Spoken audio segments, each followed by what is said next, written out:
இந்துக்கள் மீது இந்தியா மீது போர் அறிவித்த ராகுல் காந்தி. சமீபத்தில் காங்கிரஸ் கட்சியுடைய புதிய அலுவலகம் திறக்கப்பட்டது. அந்த நிகழ்ச்சியில் பேசும்போது ராகுல் காந்தி பல சர்ச்சைக்குரிய கருத்துக்களை சொல்லியிருக்காரு. மிக நீண்ட காலமாக மிகப்பெரிய பங்களா உள்ளிட்ட நிலப்பகுதியை காங்கிரஸ் கட்சி தலைவர்கள் ஆக்கிரமித்து பயன்படுத்தி வந்தாங்க. இந்த நிலப்பகுதியை அவர்களிடமிருந்து மீட்டெடுப்பதற்கு மோடி அரசாங்கம் முயற்சி எடுத்து அவர்களிடமிருந்து அந்த அரசு நிலப்பகுதியை மீட்டெடுத்து அந்த அரசு பங்களாக்களை உரிமையுள்ள நபர்களுக்கு கொடுப்பதற்காக மீட்டெடுத்தாங்க. அதிலும் குறிப்பாக ராகுல் காந்தி, பிரியங்கா காந்தி, சோனியா காந்தி என்று அனைவரும் தனித்தனியாக மிகப்பெரிய பங்களாக்களை ஆக்கிரமித்து வைத்திருந்தாங்க. அதையெல்லாம் அவர்களிடமிருந்து மீட்டெடுத்தாச்சு. தொடர்ந்து 3வது தடவையாக மோடி அவர்கள் பிரதமராக இருப்பதனால இந்த மாதிரியான நடவடிக்கைகளை எடுக்க முடியுது. இப்படி தங்களிடமிருந்து அந்த நிலப்பகுதிகளும் பங்களாக்களும் பறிக்கப்பட்ட ஆதங்கத்தில் புதிதாக கட்டியிருக்கக்கூடிய காங்கிரஸ் அலுவலகத்திலிருந்து திறப்பு விழா நிகழ்ச்சியில் பேசும்பொழுது மோகன் பகவத்தை பற்றி ஏதோ பேசினார். ஏன்னா மோகன் பகவத் எது பேசினாலும் தமிழக மீடியாக்களில் வர்றதில்லை.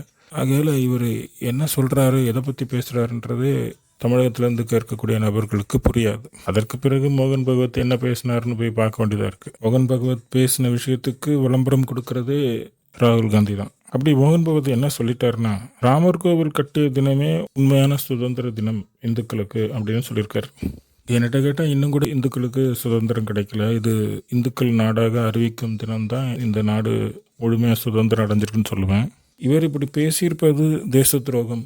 இது வேற ஏதாவது ஒரு நாட்டில் அப்படி பேசியிருந்தால் அவரை கைது பண்ணியிருப்பாங்கன்ற ரீதியில் ராகுல் காந்தி பேசிகிட்டு இருக்காரு.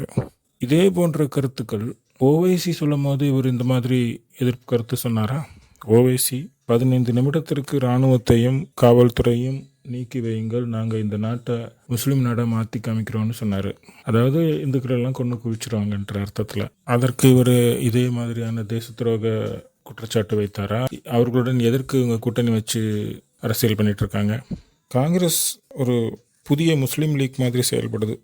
முஸ்லீம்களுக்கு ஆதரவு கொடுப்பது, முஸ்லீம்கள் பெரும்பான்மையாக இருக்கக்கூடிய தொகுதியில் தான் காங்கிரஸ் கட்சியின் முக்கியமான தலைவர்கள் பிரியங்கா காந்தி, ராகுல் காந்தி உள்ளிட்டவர்கள் போட்டியிட்டு ஜெயிக்கிறாங்க. காங்கிரஸ் ஊழல் கட்சியாக இருந்தாலும் கண்ணை மூடிக்கொண்டு முஸ்லிம்கள் ஆதரவு தெரிவிப்பது எதனால்? காங்கிரஸ் கட்சி இந்துக்களுக்கு எதிரான நடவடிக்கைகளை தொடர்ந்து எடுத்துட்டு வர்றாங்க.